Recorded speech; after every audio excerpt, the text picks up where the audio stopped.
कुठल्याही मार्गाने पैसे आले तर हे काम अवश्य करा.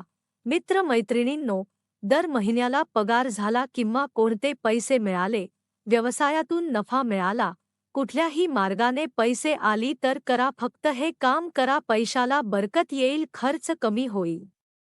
पैसे भरपूर शिल्लक पडतील. हा उपाय केल्याने आपल्या पैशाला वाटा फुटणार नाहीत व आपल्या पैसा पाण्यासारखा वाहक जाणार नाही.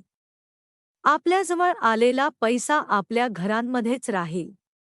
तो पैसा सत्कारणी लागेल, अनाठायी खर्च देखील आपला याने थांबेल. मित्रांनो, प्रत्येकाच्या घरामध्ये 1 ते 10 तारखेपर्यंत कोणाचा तरी कोणाचा पगार येतच असतो.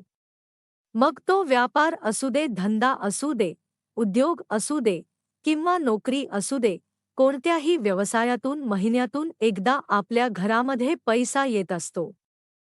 आपण काहीही करत असू दे, महिन्याच्या सुरुवातीला आपल्या घरामध्ये पगार हा येत असतो. मग पगार थोडा असू दे किंवा जादा असू दे, पैसे आपल्या घरामध्ये येत असतात. ती रक्कम घरात आल्यानंतर हा एक उपाय केल्याने त्याचा लाभ आपल्याला व आपल्या घरातील सर्व मंडळींना होणार आहे. हा पगार आपल्याला महिना भरपूर आहे, त्या पैशाला बरकत येईल, पैशाला पैसा घरामध्ये वाढत जाईल. पैशाची कमतरता कधीही जाणवणार नाही.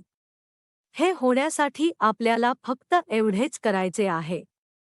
ज्यावेळी आपला पगार येतो किंवा नफ्यातील उरलेला पैसा तो आपल्या सर्व देवघरामध्ये घेऊन जायचा आहे. आपल्या पगाराची रक्कम देवघरामध्ये ठेवून त्यांना हळदी-कुंकू लावावे व अक्षदा टाकावी व त्यांना मनोभावे प्रार्थना करावी.